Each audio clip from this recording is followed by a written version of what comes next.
Bună seara! Că e seară. Sunt Liviu Gal de la Motorhome și mă bucur că ne revedem acum pe sfârșit de an. Puțin neobișnuit așa, pentru că afară este deja foarte frig. Deși tocmai frigul s-ar putea să fie unul din leitmotivurile episodului de astăzi. După cum vedem aici avem două autorulote, două campere marca Benimar, un Mileo 263 și un Amphitryon 967. Dacă la Mileo 263 toată lumea este deja obișnuită pentru că este un clasic în viață, el se construiește de foarte multă vreme și am și făcut un film, să zicem, chiar anul trecut despre cât de longevivă este această tipologie de Mileo 263 cu paturi gemene. Pentru că, uite, m-am desconspirat acum, este vorba de două campere cu paturi gemene.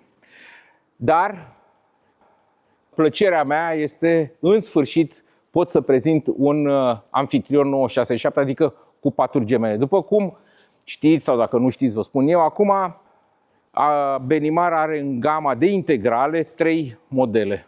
Un model se cheamă 940, Amphitryon 940, care are pat transversal și este omologat pentru 5 persoane, este un camper de familie. De asemenea, puteți să-l găsiți pe canalul RV Travel sau la The Dark Side of the Motorhome. Al doilea model este cel cu patul central, Queen's Bed, sau cum vreți să-i spuneți, longitudinal central, care se cheamă Amphitryon 998, o evoluție a lui 997, dar 998, de asemenea, puteți să-l vedeți pe canalele noastre. Al treilea model este 967, care este cu paturi gemene.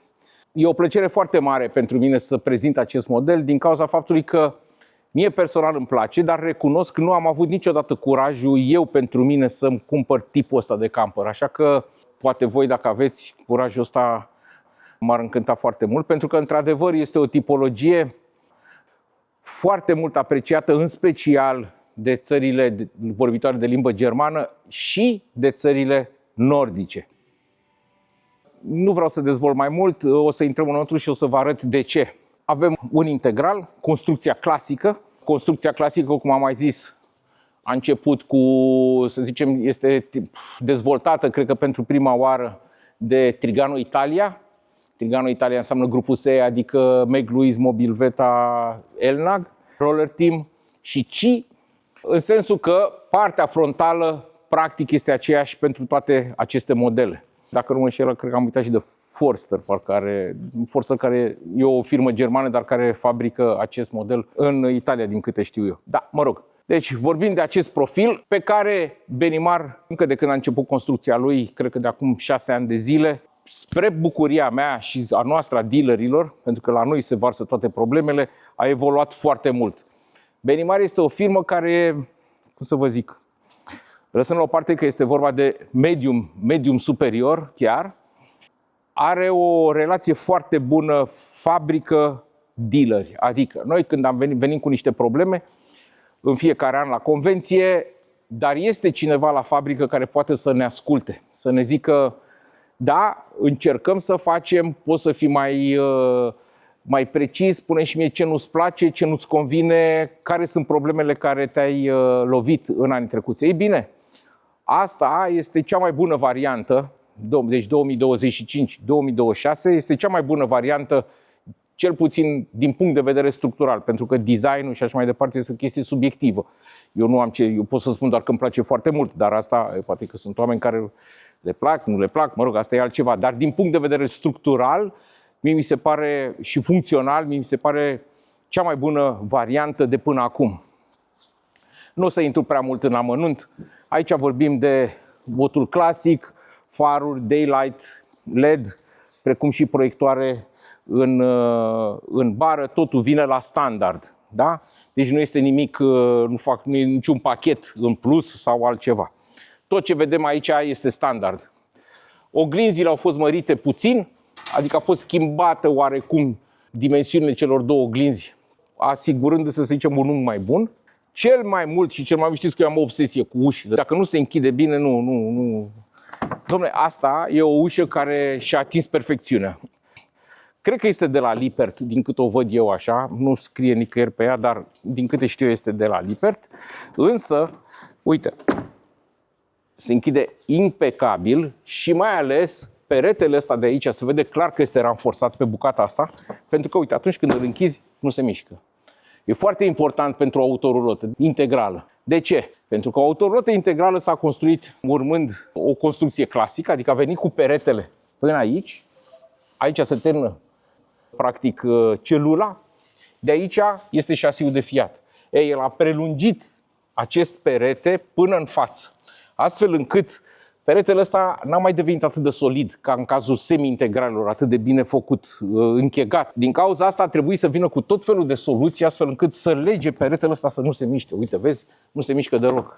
Și ușa, acum vreo 20 de ani la târg, era la târg în Düsseldorf, și la o firmă italiană, și era un cetățean de vreo, nu știu, hai să zicem, 70 plus, ceva, cu doamna, și făcea așa la ușă. Băi, și repeta chestia asta așa de vreo 30 de ori. Am zis, băi frate, zic că ăsta e nebun sau ce-a pățit. După ce făcea chestia asta, se uita pe aici, vedea dacă s-a mai mișcat ceva și ăla de la capăt. Evident că nu o să fac asta și cu camperul ăsta, dar poți să faci fără niciun fel de problemă. Asta este o ușă care era impecabilă. Sunt convins că dacă ușa asta era atunci, acum 20 de ani, când testa cetățeanul respectiv, nu trebuia să facă de 20 de ori, că se vede din prima, că se închide perfect. Deci să terminăm cu obsesia mea cu ușile, dar credeți-mă, ușa este cel mai important. Nu mai zic, ușa la intrare, sunt firme mari, ca de obicei eu nu dau nume, firme mari, cu nume, cu pretenții. Nici țara măcar nu o dau așa, din respect pentru țara respectivă, că nu face chiar toate ciudățenile. Dom'le, o ușă în care nici nu poți să intri. Eu nu înțeleg, oamenii ăia au făcut ceva care, nu știu, au făcut-o strict proiectată pe calculator, au proiectat-o și când au zis, bă, dar și hai să ne urcăm înăuntru, nu mai aveai cum. Deci era o chestie în care ceva de genul ăsta. Mă rog, în fine. Geamurile sunt Dometic, de lux de la Seitz, de lux de la, evident, de la Dometic. După părerea mea, cele mai bune geamuri și cele mai estetice, pentru că sunt, cum am mai zis, la față. Deci nu au foarte bun geam, foarte, foarte bun. Sus se mai vede încă ceva care ne spune de fapt ce se află înăuntru. Aceea este evacuarea de la hotă. Pentru că atât Mileo cât și Amphitryon au la standard hota inclusă. Da? Deci nu este un pachet suplimentar sau trebuie să o punem noi, este la standard. Și acolo este evacuarea. Aici, după cum scrie, este priza de GPL. Aici avem admisia, evacuarea de la, și aici este surpriză, de la ALDE. Opa! Deci avem o chestie care deja este foarte interesantă și anume că este ALDE și nu este Truma. Ok, dacă vrem neapărat, ALDE face parte din grupul Truma. A fost achiziționată, cred că acum vreo 10 ani de zile, dar este un ALDE. Haideți să facem și spațiu de butelii. Da, mă rog. Aici sunt instalate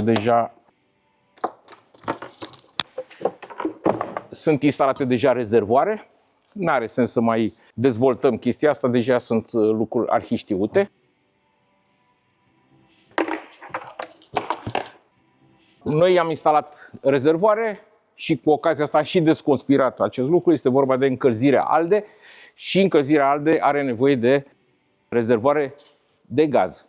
În cazul ăsta, GPL. Portbagajul, evident, este un portbagaj mare pentru că, așa cum am spus, este vorba de o tipologie cu paturi gemene. Toate tipologiile cu paturi gemene au portbagajul cel mai mare. Lumină LED, nu mai zic. Uite, astea sunt niște lucruri frumoase pe care le-a pus fabrica. Noi le puneam oricum clienților noștri, pentru că aici, în partea asta, noi sfătuim să fie depozitat tot mobilierul de camping, scaune, mese și așa mai departe, astfel încât partea asta de aici să rămână liberă. Eventual, pe peretele ăsta se pot pune niște buzunare în care să poți să pui sticle sau tot felul de accesorii. Dar ăsta este pus de fabrică, încă o dată spun, la standard. După cum am deschis ăsta așa, chiar se simte foarte cald. De ce? Pentru că am dat drumul la căldură pe electric și aici se pot vedea, astea sunt calde. Asta e cald de ce? Pentru că aici se află un calorifer. Sus se află încă un calorifer. Uite, chiar se vede caloriferul. Da? Deci este vorba de o încălzire cu calorifere. Foarte important asta, nu se mai aude nimic. Dar nu asta era problema, dacă se aude sau nu se aude. Problema este că starea pe care o ai atunci când te afli într-o autorotă cu încălzire aldă este complet diferită de orice altceva. Simți căldura, într-adevăr, cum te învăluie de peste tot. Nu ai aceste treceri între aer rece și aer cald sau, mă rog, șuieratul ăla, fluxul de aer care dă o instalație de căldură clasică, de tipul truma diesel sau truma gaz, nu contează. Și Webasto. Dar aici se simte și este foarte cald. De ce se insistă cu chestia asta să se pună căldură aici? Pentru că sus se află paturile. Evident, după cum se vede, da, aici sunt niște grile care permit această aerisire. Este foarte importantă chestia asta pentru confortul în zona de dormit.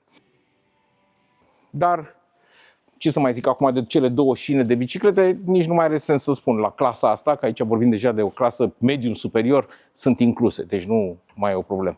O să vedem ce se află acolo, pentru că iar e interesant. Spatele este un spate clasic al tuturor modelelor Mileo și Amphitryon 2025-2026. După cum vedem aici este un spate a unui Mileo, dar apropo este tot un Mileo cu paturi gemene de aceeași dimensiuni. Nu știu cum o să iasă pe filmare, s-ar putea ca să iasă ăsta mai mic pe filmare și mai mare ăsta. Nu, sunt exact aceeași dimensiune. Da? Deci ăsta este un Mileo, ăsta este Amphitryon cu aceste stopuri, modelul nou de la Jocon. Am văzut mai multe mărci, nu neapărat de la Trigano, am văzut și de la Himmer, care pun aceste stopuri. Cameră pe spate, este clar, plus suporturile premontat pentru suportul de biciclete. Ăsta ne ajută. Acum, clienții unii vor, alții nu vor, dar este o chestie importantă ca să am deja puse, să zicem, suporturile deja instalate. Aici este clar, nu știu dacă e ceva nou, să văd. Nu, nu este nimic nou. E fantastică căldura asta, este ceva incredibil. Foarte frumos. Ok, chiar atât de rău îmi pare, dar fiți sigur că o să fac un reportaj când se va descoperi chestia asta, filmarea senzitivă sau nu știu cum. Bă, interesant este că, uite, în 2025 au zis să schimbe gurile de anexe. În cazul ăsta este gura de admisie cu apă, de umplere cu apa a rezervorului și aici este priza de 220. Foarte ca lumea. Și asta este remarc și întotdeauna o să spun chestia asta despre Benimar. Benimar este o firmă care a mers tot timpul în față. Tot timpul în față. Seamănă oarecum ca stil, poate și din cauza faptului că Benimar a avut, să zicem, mulți ani de zile un director general francez. Habar n-am sau este pur și simplu dorința lor, nu știu. Dar în tot timpul Benimar a mers cu ceva nou. Deci nu a mers... Sunt firme care merg pe clasic, târziu schimbă un anumit produs. Nu, Benimar tot timpul are foarte mult curaj să vină cu ceva nou. De exemplu, priza asta nu o să mai găsiți la niciun alt camper. Este o priză de la FAP. Foarte bună, are arcul ăsta aici. Și uite, vezi ce frumos îți vine. Deci nu mai ai treabă, stai puțin că zboară capacul sau nu știu ce. Foarte frumos asta. Am impresia că totuși în 2026, de la 1 septembrie, o să facă alt tip de capac și o să vi-l arăt puțin mai încolo. La priza de 220 la fel. Da? Se închide prin apăsare, se deschide. Foarte interesant și mi se pare foarte bun. Și uite să vă arăt acum nou capac, care iar nu o să-l vedeți la multe. Este pe Mileo ăsta, care e 2026. Nu știu dacă se vede ceva aici. Uite aici, cred că e cel mai simplu. Vezi? Ăsta tot așa e un capac altcumva. Eu nu am mai văzut modelul ăsta. Este un capac cu magnet, dar are o altă formă. Au mai existat capace rotunde, dar nu modelul ăsta. Ăsta eu nu l-am mai văzut până acum. Acum nu știu care o fi mai bun, ăla sau ăsta, dacă mă întreb pe mine așa. Dar nu știu, ne interesează până la urmă și funcționalitatea lor. Capacul ăla bate orice film, știi? E chiar la față. M-am terminat rapid cu descrierea asta. Capacele am zis, evident, toaleta, ușa de la toaletă, cu caseta, s-a autodesconspirat și anume că este un C223. Aici jos este, evident, vana de ape uzate. Aici deja sunt lucrurile clare.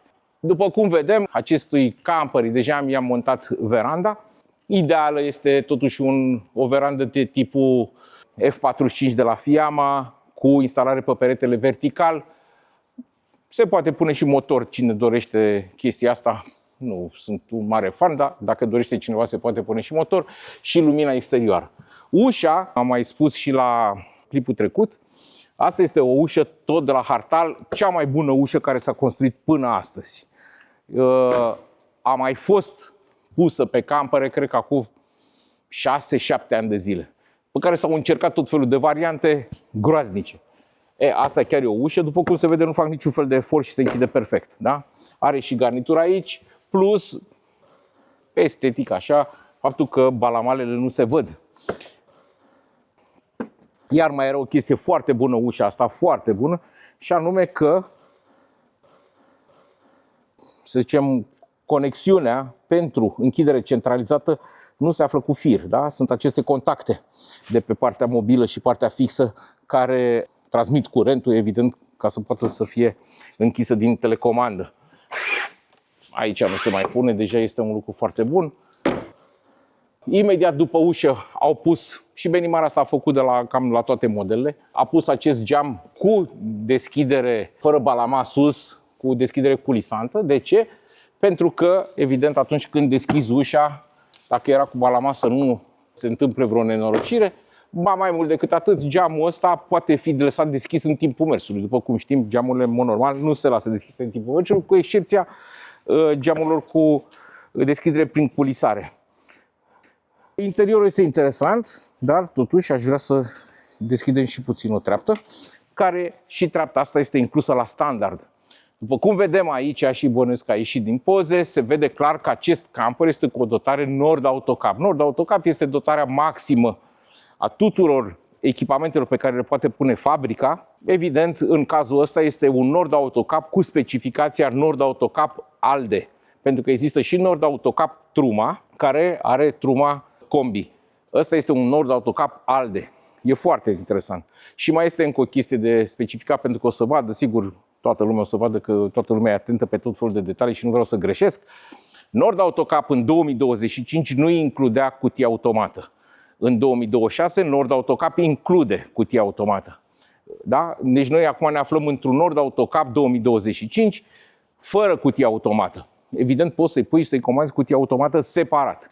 Uite, să mergem înăuntru. Te invit înăuntru.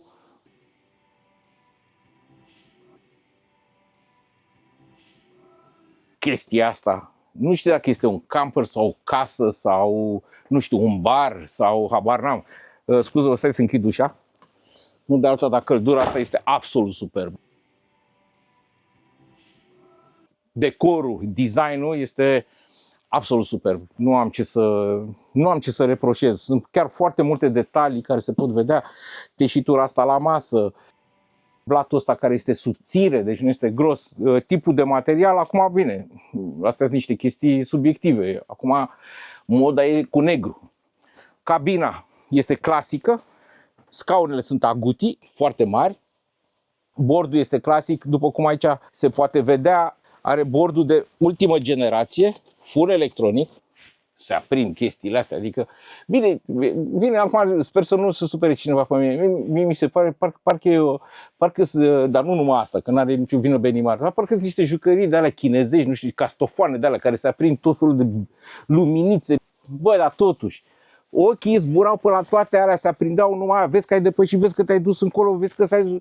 Doamne, când te mai uiți în față? Scuzați-mă, adică tot sistemul ăsta de siguranță este siguranța cui până la urmă? Pentru că eram atent la toate alea, mi-era și frică, zic, băi, să nu se întâmple ceva, să nu fie apăsat pe ceva, piuiau, se aprindeau. Ok, mă abțin aici, nu vreau să merg mai departe. Pernele de aer, și asta o să fie partea a doua din The Dark Side, pentru că acest camper este în varianta full option din partea noastră, din punctul nostru de vedere al șasiului, pentru că are perne de aer și are picioare de calare hidraulice ca principale accesorii. La Benimar, sincer nu am văzut asta la alte mărci, dar e posibil să le aibă. Există acest întrerupător care îmi trece multimedia de pe bateria din față a motorului, mi-o poate trece pe bateria din spate, De ce? Pentru că, așa cum o să vedem mai târziu, Benimar a montat la toată gama Mileo și Amphitryon difuzoare și în partea posterioară. Astfel încât tu, dacă te-ai campat într-un loc, poți să treci pe bateria din spate, evident, ca să nu-ți mănânce bateria din față, și atunci poți să ai muzică în toată incinta, în toată celula. Foarte bun, foarte bun. Asta e un lucru bun. Repet, s-ar putea să aibă și alte mărci, habar n-am. Dacă nu le au, ar fi bine să-l facă, pentru că este un lucru bun și, mă rog. Aici, partea de fața cabinei, o să arăt așa doar un pic. Da? Astea sunt jaluzelele pe față, jaluzelele pe spate. O secundă. Da? Aici și aici. Da, în felul ăsta am închis tot campul. Ne-am creat intimitate totală. Astea sunt bune, îmi plac astea. Este schimbat materialul față de cel de acum câțiva ani de zile. Cum am zis, Benimar chiar se preocupă să învețe din, nu neapărat greșeli, din neajunsurile, să facă mai bun, mai bun. Și uite, asta eu repet. Astăzi, când se pune problema să se reducă din costuri, să se reducă din tot și așa mai departe, văd că Benimar parcă și-a pus ambiția și vrea să demonstreze că se poate. Nu au vrut să renunțe la absolut nimic. Mai mult decât atât, ceea ce e surprinzător, au venit și cu lucruri în plus. Ceea ce e foarte interesant. Și repet, mie de asta îmi place marca. Patul de sus, haideți să facem repede o poveste, deși eu, din câte am observat acum, clienții noștri de cele mai multe ori mă învață ei pe mine cum se face. Acum, ăsta are o piedică pentru că are două blocaje pe partea din față. Avem un pat foarte mare de 1,90 pe 1,50, absolut uriaș, 200 și ceva de kg, dacă nu mă înșel eu, 230 de kg, sarcină utilă. Ce e de remarcat și o să spun acum este grosimea saltelei. După cum se vede aici, este o saltea aproape ca o saltea, dacă nu chiar la fel, cu una, să zicem, domestică din casele noastre.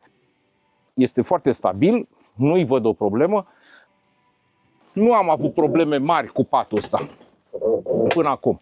De multe ori el nu a fost folosit cum trebuie. De exemplu, dacă tu îl închizi aici și îl siguranțezi, da? Dar dacă nu ai siguranța și partea de față, atunci s-ar putea să ai probleme în timpul mersului și e bine să faci chestia asta. Adică să te pui puțin în el, vezi?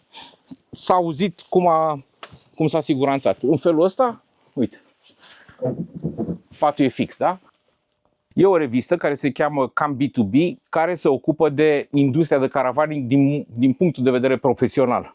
Și aici, de exemplu, văd aici un studiu făcut în 5/12, deci de curând, de colegii noștri de la Asociația de Caravaning din Suedia, HRF, care sunt colegii noștri de federație, și care au publicat răspunsurile sau rezultatele unui studiu în care principalul scop a fost să întrebe cetățenii, posesorii de campere suedezi, care este criteriul cel mai important în alegerea unei autorulote. Și după cum vedem aici, zice așa, peste 90% dintre cei întrebați au declarat că amenajarea a fost cel mai important factor atunci când aleg o rulotă sau o autorulotă. Ce înseamnă amenajare? Adică tipologia. Adică dacă are paturi gemene, paturi centrale, paturi separate, paturi de nu știu care, transversale sau ce e cu el. Al doilea factor este prețul, 77%, deci 90% au dat tipologia, al doilea este prețul, iar confortul și nivelul de echipare pe locul 3 cu 66. Deci atenție, foarte important pentru cetățenii suedezi care este confortul. Confortul asta înseamnă tipul de căldură, tipul de saltea, toate chestiile astea fac parte dintr-un confort. Greutatea totală, evident greutatea ne macină pe toți acum ce și cum și așa mai departe, mai ales în Occident, în România, am văzut că nu e chiar atât de importantă greutatea, că toată lumea merge oricum peste 4 tone, că asta e, n-avem ce face. Rezistența la umiditate a fost pe locul 5, dar aici iar nu se mai pune problema, pentru că toate și Benimar nu mai au această problemă de infiltrații și mai ales că au garanție 10 ani de zile, deci se încadrează. Siguranța rutieră și marca sunt mult la coada clasamentului, doar 20% din cei întrebați au spus că ăsta este un criteriu principal. Deci siguranța rutieră și marca. Ce înseamnă chestiile astea? Că vorbeam de bord. Siguranța rutieră normal că nu prea interesează. De ce? Pentru că aceste vehicule nu sunt implicate în accidente. Și noi am avut o situație, dacă nu mă înșel, de acum 2 ani sau 3 ani, de la Brigada Rutieră din România, evident, în care spuneau că autorotele acum 2 sau 3 ani nu au fost implicate în nici un accident rutier. Deci niciun accident rutier. Evident, toată lumea se zice, păi stai că mea e lovită. Da, dar acela nu este accident. Aia fiecare și-a lovit, a dat un stâlp cu casei sau un camping sau a venit un copil cu bicicleta nu știu ce, dar nu în timpul mersului. Deci, aceste mașini nu sunt implicate în accidente rutiere. Din cauza asta, nici oamenii nu sunt interesați foarte mult de chestii de genul lane assist sau protecția pietonilor sau nu știu, pentru că nu au fost implicate. Asta nu înseamnă că nu sunt bune. Sunt foarte bune. Dar oamenii nu sunt interesați. Am vrut doar să explic de ce puțină lume este implicată, spre deosebire de probabil o mașină mică, unde probabil că mai multă lume este interesată de aceste echipamente, pentru că acolo se desfășoară viteze mult mai mari, riscul de accident este mult mai mare decât la o autorulotă.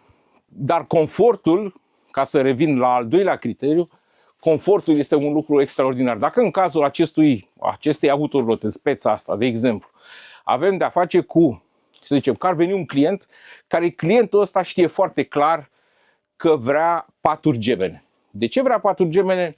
Așa consideră că el are confortul cel mai bun atunci când doarme, cu paturi de tipul ăsta, și o să vedem imediat ce înseamnă, de ce s-ar putea să, mă rog, de ce este preferat de către respectivul client. În schimb, tuturor clienților, când le arăți grosimea saltelor, încălzirea, cum stăm acum, repet, m-am și înroșit pentru că este extraordinar, este o atmosferă extraordinară și atenție, bine, degeaba spun chestia asta că nu are cum să simtă cineva, dar totuși o zic, mașina în momentul de față este conectată doar la 220 pentru că este vorba de o încălzire ALDE cu calorifere, o încălzire ALDE care are și electric. După cum vedem aici, avem mai multe trepte electrice, adică 1 kW, 2 kW, 3 kW, acum se vede că este pus pe 3 kW. Are și funcția gaz, dar evident mașina fiind nouă nu am pus gaz în ea, deci nu o folosim. Deci este absolut fantastică chestia asta. Acum ne dă temperatura, da? Temperatura de afară 22-25 de grade. Este foarte important, de aici putem să reglăm temperatura. Ne și spune, bă, dacă dai cu 26 o să mori de cald și așa și e. Foarte bun, foarte. Asta este hai să zicem, nu că este preferatul meu, nu mai văd altă variantă decât asta. Dar este ceva care, dacă poți să o ai, fă-o. De exemplu, în cazul ăsta, de exemplu, este o cutie manuală. Eu, sincer, nu văd nicio problemă într-un camper de tipul ăsta cu cutie manuală, dar care, în schimb, are încălzire ALDE, decât într-unul cu cutie automată care are încălzire clasică. S-ar putea ca ăsta să fie mai interesant.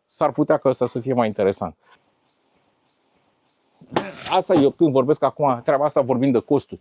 La fel cum am zis de astea de oamenii care sunt interesați de regulamentul ăsta de siguranță rutieră, evident că dacă aceste pachete ar veni, am mai zis-o și în filmul trecut, dacă ar veni cu preț zero, toată lumea și l-ar fi pus, nu ar fi fost o problemă. Dacă toate chestiile astea nu ar fi costat în plus, nu ar fi fost nicio problemă. Problema e că ele și costă. Și atunci se va întâmpla în felul următor, adică se întâmplă deja. Există o presiune foarte mare pe constructor. Prețurile la autorulote nu mai poate să crească, a ajuns la un maxim istoric. Deja, nu știu, chiar am mai zis odată, filme care le-a făcut, noroc că le-am făcut și au rămas pe YouTube acolo, nu știu ce era 60.000, astăzi este 80.000.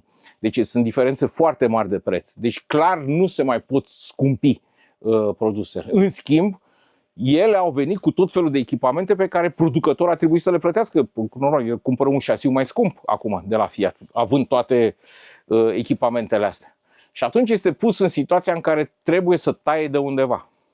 Și atunci ne întrebăm cu toții, dacă tu mie îmi tai câte, nu știu, 0,5 mm la pereți, mi-l faci mai subțire. Dacă îmi tai de la podea 0,5 ca să faci mai subțire, ca să economisești banii ăia, zici, nu prea face. De-aia înțeleg pe suedezi ăștia, bă, nu prea face, îi lasă-mi podeaua așa cum e și nu-mi da toate alea, că n-am ce să fac cu el, că eu nu am avut niciodată probleme cu el și niciun campur nu e implicat. Deci e o discuție acum, încă o dată, eu nu sunt partizanul vreuneia dintre idei, nu vreau să crez aici pro, contra, Steaua, Dinamo, nu ne interesează lucrul ăsta, eu spun doar ceea ce se întâmplă.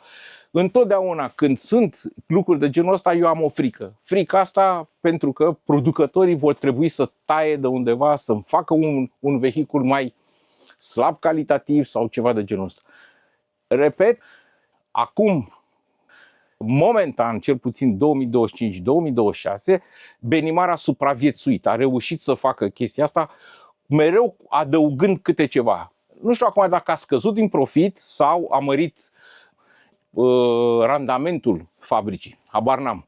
De e clar că de undeva de genul ăsta a făcut, pentru că structura a lăsat-o aceeași, designul este mai bun decât cel de anul trecut, deci s-a investit, prețul este un pic mai mare. Nu mult, ci un pic mai mare. S-ar putea să vină chestia asta din faptul că frigiderele din 2025, toate frigiderele sunt compresor. Acum, e adevărat, frigider compresor, frigider pe gaz, frigiderul compresor este un pic mai ieftin, nu este mult mai ieftin, nu e la jumătate de preț, este un pic mai ieftin. În cazul acestui camper și de fapt la toată gama Benimar, frigiderul este Tedford de 150 de litri. Dacă la gama veche era de clasică, frigiderele de tipul ăsta slim, înguste așa, de 140 de litri, compresor sunt de 150 de litri, deci cu 10 litri în plus. Dacă e în plus, să fie primit, știi cum e, nicio problemă. Ce nu știm noi însă, dacă aceste frigidere sunt la fel de fiabile precum frigiderele clasice pe gaz. Asta nu știm. Și într-adevăr cineva, am văzut că la ultimul videoclip sau cum se cheamă emisiune de-a noastră, să facem o emisiune despre frigidere compresor și frigidere, de-aia să zic și, deci nu e versus, pentru că aici nu se bat două tehnologii. Aici este vorba cum trebuie să ne comportăm cu unul și cum trebuie să ne comportăm cu celălalt. Din punctul meu de vedere și din punct de vedere al fiabilității și mai ales din punct de vedere al autonomiei, cel mai bun este frigiderul pe gaz. Dar acum să vedem ce se va întâmpla cu acest frigider pe compresor. De ce zic că Benimar s-ar putea să fi jucat o carte acum anii ăștia? Nu știu ce se va întâmpla colecția 2027, dar 2026 așa a rămas. Pentru că în felul ăsta el a putut să omologheze camperul fără butelii de gaz. Gazul îi trebuie doar pentru aragaz. Cert este că mașina asta a căpătat față de cea de modelul vechi undeva la 50-60 de kg mai puțin. Nu știu de unde, nu pot să-mi dau seama acum, dar sunt convins că din instalația de gaz, mai mult ca sigur. Bucătăria este tipic bucătărie de bar, să zicem. Benimar, foarte frumos construită. Uite, se vede aici, nici nu se vede capacul ăsta. Foarte frumos construită. Uite, asta e telecomanda de la aerul condiționat. Aragazul este clasic, produs de Can, cu 3 ochiuri. Aici nu avem ce să spunem prea multe povești. Geamul, după cum am zis, este geam Dometic Deluxe, da? Care se poate închide, nu are click-clack. Da? Se poate închide, poți să te joci cu el așa o zi întreagă, că nu are ce să se întâmple. Jaluzelele, la fel, sunt cele mai scumpe. Ăsta e cel mai scump geam. Sunt fără arc. Da? Deci poți să le lași în ce poziție vrei tu, nu se întâmplă nimic și costă la fel. Sunt foarte fiabile astea, foarte fiabile. Este bun și paravanul ăsta, dă o imagine foarte frumoasă. Chestia asta bucătăriei. Dulapurile sunt mari, nu are sens să mai discutăm. Normal că sunt soft close, dar deja sunt ridicol dacă mai povestesc despre chestia asta. Dulapurile la bucătărie foarte mari, chiar sunt surprinzător de mari. Nici nu știu ce aș putea face eu în chestia asta. Mie mi se pare chiar foarte, foarte mari. Nu am văzut niciodată un camper cu dulapuri de bucătărie atât de mari. O singură chestie. cei care își vor cumpăra chestia asta trebuie neapărat să țină minte, să verifice de fiecare dată înainte să plece că aceste dulapuri sunt închise. Pentru că la cât e de mare ăsta, de exemplu, dacă tu l-ai lăsat așa și nu e blocat și ai niște oale pe aici la primul viraj, mie că zboară ăsta de aici, adică e important. Ok. Asta este un lucru care, să zicem, eu l-aș fi făcut. M-aș fi concentrat, nu știu cât costă chestia asta, să poți să-i faci un blocaj automat. În momentul în care bagi cheia în contact, să se blocheze toate. Probabil că în viitorul apropiat se va face și chestia asta. Dulapul clasic. Clasic pentru că ați văzut și la modelele trecute. Au mai inventat și un dulap aici. Dulapul surpriză. Living-ul, uite, mergem rapid. Living-ul, cele două scaune se pot transforma în scaune de folosit în timpul mersului.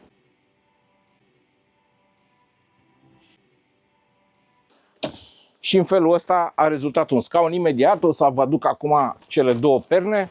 Avem șezutul și spătarul, astfel încât s-a transformat într-un scaun de tip auto. Din câte țin minte, cineva a zis, să vină invers, așa. Dom'le, ia stai să ne așezăm, da, dar uite, aici era mai înalt, mie vine cam picior. Bă, asta nu prea este neapărat pentru persoane foarte masive. Ok, dacă ești ceva masiv, tu poți să stai liniștit așa, adică nu ai nicio problemă, în timpul mersului stai chiar relaxat. Dar, în general, scaunele astea sunt folosite pentru copii și copiii au suficient de mult loc. Ba mai mult decât atât, ăla, cel care stă aici, în partea dreaptă, are și această bucată de masă foarte ingenios făcută. La multe o să vedeți chestia asta să termină undeva brusc aici. Nu, ăștia au făcut o mică joacă aici să poți să citești, să spui niște lucruri, foarte frumos asta. Iar aici, bineînțeles, sunt grile de căldură. Căldură acolo, căldură peste tot, aici sunt calorifere, căldură sub scaunul șoferului. Foarte, foarte, foarte frumos și foarte bine făcut. Foarte bine făcut. Și aici, evident, este căldură. Se văd ștuțurile de la aerisitoarele de la calorifer. Căldura este absolut peste tot, foarte omogen și foarte plăcută ca sentiment. Ăsta se pune la loc rapid. Acum, ce se întâmplă și cu asta, cu tipologia face-to-face? Da, implică această manoperă. Vrei să o ai în timpul mersului, trebuie să dai ăsta jos, iei pernele de acolo, le pui acolo, când ajungi, le iei pe astea, le pui, le faci. Da, dar îți dă această chestie care este foarte mare. Adică senzația asta de spațiu este absolut superbă și eu cred că merită. De ce spun asta? Pentru că camperul de lângă noi este un Mileu 263, care 263 este stilul preferat, în special de către nemți, și anume cu banchetă în L. Tipologia face-to-face, paturi gemene, tipologia living în L, paturi gemene. Masa este foarte mare, da? Care se poate învârti în toate pozițiile. Aici deja toată lumea știe chestia asta. Da? E mare, chiar mare. Și foarte frumos făcut. Foarte frumos făcut. Materialele sunt foarte bune. Cel puțin la prima impresie materialele sunt top. Eu nu prea am văzut în multe campere. În general, nu am văzut campere care să fie atât de atent lucrate. Asta chiar... Și nu vezi greșeli la finisaje. Nu vezi... Nu știu acum, adică dacă stau să mă uit la fiecare detaliu, fiind lucruri manuale, poate că mai vezi, dar eu nu văd nimic. Nimic, este absolut impecabil. Aici avem baia. Un lucru important, care mi s-a părut mie foarte important, este oglinda asta. Băi, a dat cuiva în cap să facă un lucru. Pentru la camperele astea, nu știu, parcă e o aiureală. Adică, băi, n-ai o oglindă și tu să te vezi din cap. Ai, băi, eu ca eu, înțelegi că n-am o problemă. Bă, dar o doamnă nu poate să iasă dintr-un camper fără să se vadă din cap până în picioare. Scuză-mă, e barbarie chestia asta. Uite, ăștia s-au gândit. Au pus o oglindă cap-coadă. Poți să te aranjezi, poți să faci ce vrei, poți să ieși tu ca, nu? Între oameni. Mie mi se pare foarte interesant asta și chiar e foarte bun. Dar tot așa să țineți minte, mai ales doamnele care folosesc asta de fiecare dată. Dânsele să vină și să închidă ăsta de fiecare dată în timpul mersului, da? Să nu stea desfăcut. E bine ca ușa asta să stea deschisă în timpul mersului, da? Să nu zboare de aici, pentru că are și oglinda asta care este destul de grea.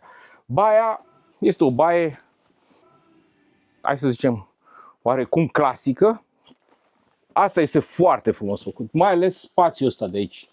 Mie ăsta îmi place foarte mult. Nu multă lume s-a gândit să facă sub chiuvetă acest spațiu. Ăsta e foarte util. Bine, și invenția asta nu știu că e a lor sau a cui o fi, dar e foarte interesantă pentru hârtie igienică. Evident, toaleta, n-are sens să mai vorbim. Un dulăpior, bă, e ca lume. Și astea sunt iar foarte interesante, invenția lor, cuierele astea în formă de sigla Benimar. Dușul este spațios, nu avem ce să spun aici. Asta chiar e un duș ca lumea, nu pot să zic acum că mă lăfăi în el, dar este un duș foarte bun. Aici Benimar a pus, pentru că are încălzire ALDE, vasul de expansiune cu antigel, da? Mi se pare chiar aroganță, calorifer în baie. Asta mi se pare maxim. Adică faptul că ai un calorifer în baie, scuzați-mă, nu știu, e maxim. Senzația este oricum extrem de plăcută, extrem de plăcută. Dormitorul este un pat clasic, letto gemeli, cum zic italienii, adică paturi gemene. Gemene pentru că sunt două paturi la fel, de 80-90 lățime pe 2 metri lungime. Accesul în pat se face foarte ingenios pe scara asta și în felul ăsta ai făcut accesul în pat fără niciun fel de problemă. Iar trebuie să remarcăm grosimea saltelei. Da? Deci astea sunt niște saltele incredibil de bune. Eu nu am așa groasă saltea și la mine este foarte comod, dar chiar mă gândesc cu cât de comodă trebuie să fie salteaua asta. Aici este o trapă panoramică de 70 cu 50 cm, cum zicem noi, adică de fapt este un midi heki. Așa consider eu că el trebuie folosit. Tipul ăsta de pat așa trebuie folosit. Multă lume spune, păi da, dar știi cum e, uite, noi ne gândim așa, că mie îmi place patul foarte mare și atunci tragem ăsta, da? Punem prelungirea asta, iar aici mai vine încă o scară. Băi, nu cred că e din filmul ăsta, pentru că dacă punem scară aici, automat intră în partea asta de baie. Deci, începem să ne încurcăm cu scara aia, mai ales noaptea, că ziua n-ai nicio problemă. Dar noaptea, dacă vrei să te scoli, vrei să te duci, vrei să... ți-e puțin cam incomod.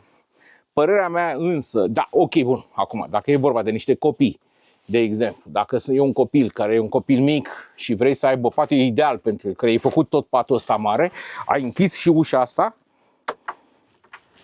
scuză-mă, nu mai are unde să cadă, nu mai are ce să se întâmple, adică chiar i-ai creat o saltea de asta, ca în jocurile astea, în parcuri.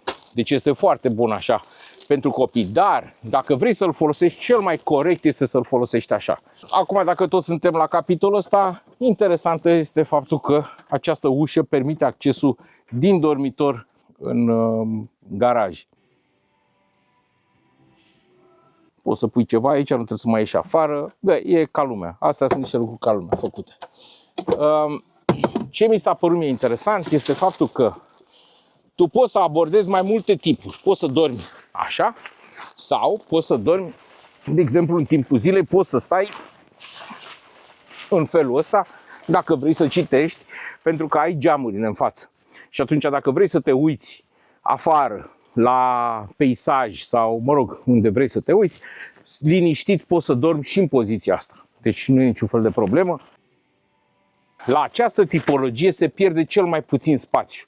La cea cu patul de mijloc, Queen's Bed, acolo trebuie să ai un spațiu, hai să zicem, ceva mai mic ca ăsta, într-o parte, un pat în partea cealaltă și aici, în față. Deci, automat, pierzi mai mult spațiu. În cazul ăsta ți-a făcut doar un intrând și au rezultat niște spații de depozitare foarte mari. Da? Ăsta este pentru umerașe. Deci este un spațiu de depozitare foarte mare. Nu are sens să vă arăt pe acolo, că acolo se află pompa de apă și elementele de căldură. dulapurile astea care sunt foarte mari, dulapurile de acolo sunt foarte mari. Deci ai acest loc de depozitare foarte mare. E cel mai economic din punctul ăsta de vedere. Aici se află centrala ALDE. Iar este un lucru bun pentru că ea, din punctul meu de vedere, este totuși ușor de servisat. Pot să ajung ușor aici în caz de ceva probleme. N-aș putea spune că nici nu sunt foarte multe mașini echipate cu ALDE, dar pot să spun că eu unul nu am avut nicio intervenție la un echipament ALDE până acum semnificativă. Adică să zici, domne, trebuie să dăm jos, să schimbăm centrale, să schimbăm... Nu, foarte puțin, dar e adevărat, nici intervențiile nu au fost foarte multe, ca să avem o imagine așa, de exemplu la Truma, cel puțin la Truma Combi Diesel, Doamne ferește. Mă rog, în fine, astea sunt vremurile, trebuie să ne obișnuim cu ele. Deci cam asta ar fi cam tot ce reprezintă interiorul acestei autorulote. Foarte bună. Aș vrea totuși să mai vorbesc 2 secunde despre ALDE. E o chestie iar foarte interesantă, și anume că în timpul mersului avem un schimbător de căldură și o să ți-l arăt neapărat acolo pus. Este în zona asta unde ești tu, dar o să deschidem ușa pe afară ca să-l și vedem, aparatul. Este vorba de un schimbător de căldură. Ce face? În momentul în care pornim motorul, apa caldă din motor, care rezultă din încălzirea motorului, ajută la încălzirea tuturor instalații, tuturor caloriferelor în timpul mersului. Deci, căldura din caloriferele mașinii se va transfera la caloriferele din interior, astfel încât tu vei avea o senzație foarte plăcută în tot timpul călătoriei, fără să consumi gaz sau, mă rog, energie de niciun fel. Da? Asta este un lucru foarte interesant. Ar mai exista încă un echipament care se poate pune suplimentar, care face invers. Atunci când pornești căldura staționar pe ALDE, poți să faci, mă rog, cu un robinet, astfel încât să încălzești lichidul de răcire al motorului, astfel încât pornirea să fie practic o pornire la cald. Iar și asta este un lucru interesant. Oricum, ALDE fiind un produs suedez, se vede că oamenii ăștia au fost mai preocupați pe chestia asta cu vremea, cu cald, rece și așa mai departe. Bun. Deci cam asta ar fi toată problema. O să ridic acum puțin ca să-i facem o inspecție pe dedesubt, ca să vă arăt și ce se întâmplă sub el, mai ales că această autorulotă are instalate câteva echipamente importante și destul de rar soluțiile care s-au montat pe ele, destul de rar folosite. Lăsați-mă să-l urc pe rampă.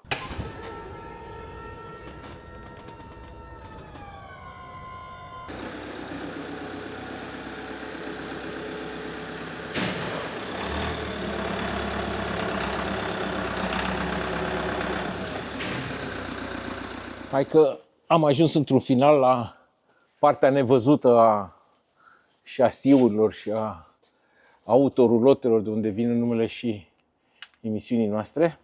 După cum vedem aici, construcția este clasică. Asta este fibră, da? Deci nu este lemn, nu este dat cu nu știu ce vopsea și așa mai departe, este fibră. Deci nu are ce să se întâmple. Este foarte bine. Foarte important este totuși, la Benimar, construcția este foarte curată. După cum vedem, nu sunt bine. Aici sunt puse multe cabluri de către noi și sunt legate. Dar chiar și cele de fabrică nu sunt aruncate, nu sunt puse, nu sunt făcute improvizații. Acum să vă băgați în multe campere, unele chiar cu nume, am putea spune. O să vezi că toată instalația asta cam atârnă, stau în tot felul de firișoare și așa mai departe, de improvizații. Aici este scara. Scara, după cum am zis, este montată standard pentru toate modelele. Și aici se și vede, producătorul este Lippert, care a preluat de la Project 2000 această divizie de scări, Lippert fiind firma americană. Aici sunt pernele de aer. Pernele de aer sunt, să zicem, neobișnuite pentru mulți, pentru că noi montăm perne de aer care sunt prim montaj. Prim montaj asta înseamnă perne ESI. Deci nu punem alt fel de perne, au un singur balon. După cum se vede, sunt cele mai confortabile care există pe piață. E foarte important să ai o suspensie, pentru că în felul ăsta săgeata arcului există, da? Deci nu este arcul la drept. Deci este important să ai suspensie, dar să fie și confortabilă, pentru că pe drumurile noastre contează foarte mult cât de rigidă sau mai puțin rigidă este o mașină. După cum vedem, iarăși se poate remarca foarte simplu, bara asta de aici, care este o bară stabilizatoare. Nu toate mașinile, după cum am zis, nu toate Fiaturile sunt la fel. Zice, doamne, ce șasiu ai Fiat? Nu e așa. Șasiile de Fiat sunt de mai multe feluri. De exemplu, ăsta este ce avem noi aici, este cel mai scump șasiu de Fiat care este folosit în industria de RV.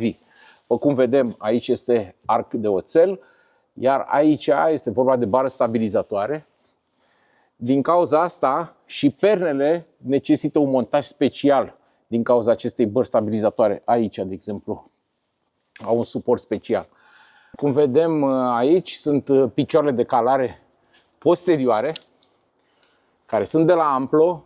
Noi lucrăm cu Amplo deja de câțiva ani buni și este un sistem dezvoltat de noi și împreună cu ei, pentru că a fost nevoie de niște mici modificări la aceste bride. Toate picioarele de calare noi nu montăm standard. Deci toate picioarele de calare noi le montăm în urma unui proiect. Adică aceste picioare pot să aibă mai multe lungimi în varianta deschisă la maxim, care nu poate fi standard, pentru că camperele au mai multe diferențe. De exemplu, acest camper, dacă i-ai pus perne, automat piciorul ăsta s-a dus mai sus cu încă vreo 5 cm, astfel încât tu nu poți să pui un picior standard ca și cum n-ar avea perne. Deci trebuie de fiecare dată să măsori, noi măsurăm. Ideea de bază, piciorul nu trebuie să fie mai jos decât puntea, astfel încât, și după cum am văzut când l-am calat, se înalță absolut cu toate roțile de la sol. Uite, o să încerc să arăt cum se mișcă un picior. Da? Cam asta este ceea ce se întâmplă atunci când calezi. Da? Asta este treapta 1 și asta este treapta 2. Da? Îl ridicăm. Ce se aude sau diferența între sistemul ăsta de calare și sistemul Alco, pentru că și Alco face sistem de calare, este că acest sistem are 4 pistoane independente acționate de o pompă, că asta care se aude este pompa, care este aici. Deci este o singură pompă cu o centrală, care centrala asta face să, atunci când dăm calare automată, știe să ne o pună la drept, cum se spune, da? Ca să ne echilibreze, iar asta este pompa, cu ajutorul lichidului hidraulic, împinge pistoanele astea ca să ne aducă la drept. Deci, pe scurt, aici avem de-a face cu cel mai scump șasiu care se construiește, cu arc de oțel, perne ESI speciale OE, atenție că ESI are mai multe divizii. Astea este divizie specială OE, adică de prim montaj, și astea sunt picioare hidraulice Amplo. Aici este pompa hidraulică. Pompa hidraulică în caz că așa, pentru cei care întreabă, ce facem dacă se poate întâmpla să se strice? Da, domnule, se ca la Radio Erevan, da, se poate întâmpla să se strice. Normal, orice fel de lucru. În mod normal, dintr-o folosire normală, nu se strică. Dar e posibil să-l agăți cine știe cum accidental piciorul sau să se întâmple cine știe ce, un accident, și atunci ai posibilitatea, aici există o manivelă cu care poți să ridici picioarele hidraulic manual, da? Ca să poți să pleci, nu rămâne nimeni suspendat. După cum vedem aici, uite, astea sunt iar foarte importante și nu o să le vedeți la multe campere, aceste extensii și aceste bride pentru podea, pentru că ăsta e șasiul de Fiat, da? Și asta este extensia ca să poată să-mi țină caroseria și uite cât de solide sunt. În partea de față, ok, aici ține deja de motor, eșapament și așa, transmisie. Aici sunt picioarele pe față. Iar picioarele pe față, iar este un sistem pe care noi îl instalăm deja e destul de nou, cred că un an jumate. Am modificat sistemul ăsta de prindere al picioarelor, astfel încât ne este mult mai ușor. În primul rând, este mai în lateral. Înainte era undeva pe aici, era cam cu vreo 7 cm mai spre interior. Sunt bune și alea, eu din acel model am, pentru că am folosit primele modele, dar ăsta este mult mai stabil. Îți dă o senzație mult mai bună. Haideți să-l facem și pe ăsta să se miște. Deci cam așa este. Uite, ăsta putem să-l punem chiar și jos.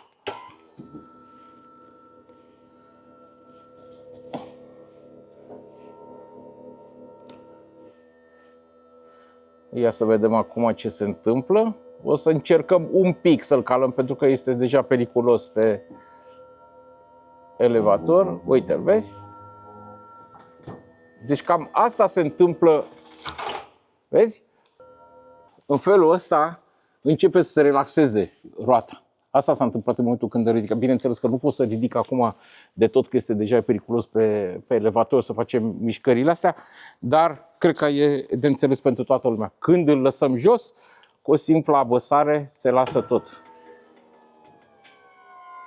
Da? Și acum, de fapt am vrut să arăt că are două trepte. Asta era explicația, sau mă rog, la asta ne-am referit. Restul nu este altceva de comentat decât faptul că este foarte curat construit. Nu este nimic improvizat aici. Și cu mândrie spun chestia asta, că și noi am vrut să respectăm ceea ce inițial a făcut Benimar, adică să nu atârnăm fire, să le punem aiurea, totul este pozat, totul este pus, indiferent câte a trebuit să punem, câți șoricei sau sisteme de prindere le-am pus pe toate. Asta este pompa are un termen, un timp ca să se asigure că a ajuns cu toate picioarele. Asta este o setare a noastră, care o facem noi. Da? Deci cam asta este ceea ce putem spune. Iar este de remarcat următorul lucru, că nu vedem niciun fel de tubulatură. Da? Pentru că el nu are încălzire ALDE, are încălzire în calorifer. Deci el nu are pierdere de căldură, pentru că totul se află în interior, în habitacul. Da? Uite, aici ăsta e nivela electronică, da? Care o transmite centralei și centrala transmite la pompă. De-aia e pusă pe mijloc, știi, ca să ne dea cel mai bine. Astea sunt aerisile de la calorifer. Deci cam asta ar fi tot ce am putut să spunem despre această mașină, despre acest Amphitryon 967. Din punctul meu de vedere, un camper absolut superb. O să ziceți, păi da, toate ți se par superbe. Păi asta facem. Eu fac chestia asta de plăcere și mie, dacă nu-mi place un lucru, mai bine nu-l fac.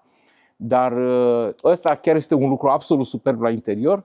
Îndeplinește cam toate criteriile colegilor din Suedia care au făcut acel test. Deci este vorba de design, de tipologie, de funcționabilitate, evident de problema de infiltrații. După cum știm, Benimar nu are structură care să conțină lemnul, deci nu are ce să se infiltreze.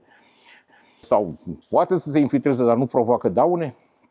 Deci este un camper absolut superb, cu paturi gemene, cu cutie manuală, dar se poate comanda și cutie automată și cu încălzire ALDE. Ca echipamente în plus, montate de către noi, sunt pernele de la ESI OE, atenție, adică originale și, evident, mai scumpe, și picioare de calare hidraulice de la Amplo. Evident, mai sunt și alte echipamente, cum ar veni un acumulator de 200 de amperi litium, dar astea deja sunt clasice, la noi nu se mai pune. Panouri solare și așa mai departe, astea sunt deja lucruri care, mă rog, există pe mai multe campere. Deci, cu asta, cred că am încheiat acest capitol. Sper, din tot sufletul, ca în 2025 încă să mai facem încă un material, dacă om putea, dacă ne ajută Dumnezeu. Dar dacă nu vom putea și ne luăm și chestia asta, vă urez tuturor un an mai bun și mai liniștit și cu mulți kilometri cu autorulota. Sau cu rulota, că nu contează. La revedere! Ceau!